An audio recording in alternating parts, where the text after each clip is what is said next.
Okay, so let's get right into it. The human mind. It can feel like this huge uncharted territory, right? One minute it's brilliant, the next it's just chaos. But what if there was a clear, reliable guide, a set of maps to navigate the whole thing? Well, today, that's exactly what we're exploring. The incredible framework laid out by the late great meditation master and psychologist Daniel P. Brown. At the very heart of this entire journey is a really simple but powerful idea.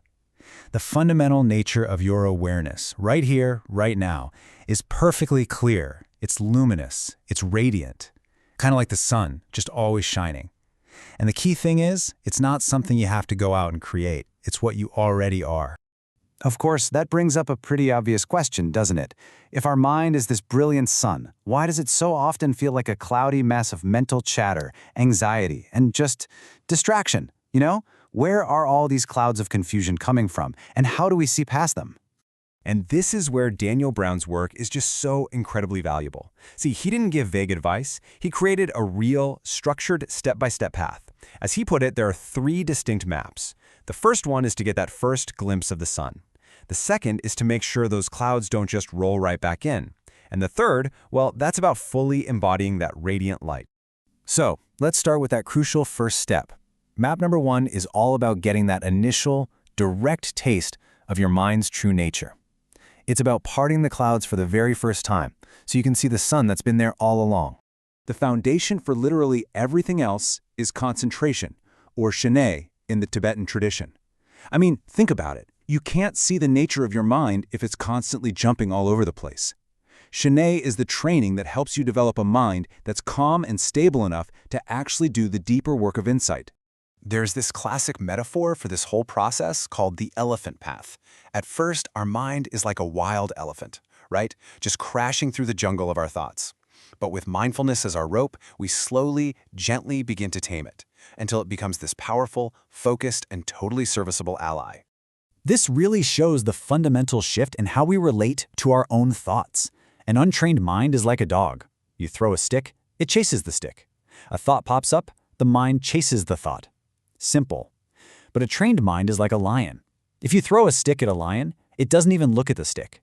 It turns and looks right at you, the one who threw it.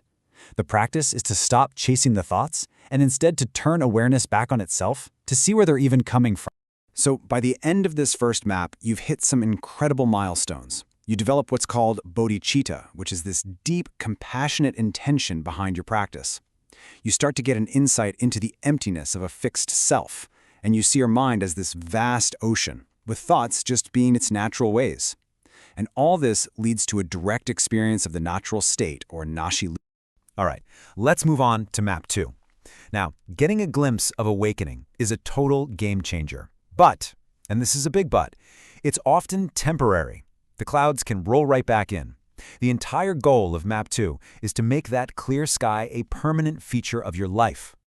And the goal here is, well, it's pretty ambitious, but it's crystal clear.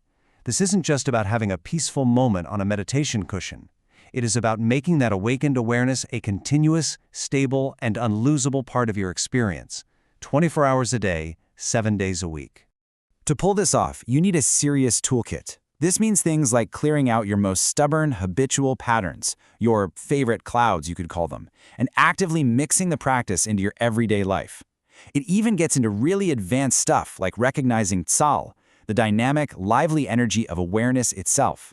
It's about seeing that awareness isn't some passive background, but this vibrant, active presence in every single moment. And a goal isn't just to be aware while you're awake, making coffee and going to work. It's about carrying that stream of clear awareness even into your dreams, and, believe it or not, ultimately into the state of deep, dreamless sleep. We're talking about a truly continuous presence. So, once that awareness is stable, it's continuous. The journey enters its final and most profound stage. Map 3 isn't just about maintaining awareness anymore. It's about the full blossoming of that awareness into what's known as Buddhahood. This final map uses these advanced and incredibly subtle practices from traditions like Dzogchen, which is often called the Great Perfection Path. These are designed to clear away the absolute final, most subtle obscurations and just unlock the full potential of the mind. A central part of this stage is realizing the Trikaya, which literally means the 3 bodies of an enlightened being. It sounds complex, but just think of it in 3 parts. First, the Dharmakaya. That's the boundless, formless awareness itself. Then, the Sambhogakaya, its radiant, blissful energy. And finally, the Nirmanakaya. That's how all that wisdom and energy shows up compassionately in the world to actually help others. The practices here are, well, they're pretty profound. For example, there's one called self-liberation. This is about getting to a point where thoughts and emotions dissolve all by themselves the very second they arise, without you having to do anything. This kind of effortless freedom leads to the natural expression of what's called enlightened activity in the world. So, you're probably wondering, how long does a journey like this actually take? It's important to be realistic here. This is not an overnight thing.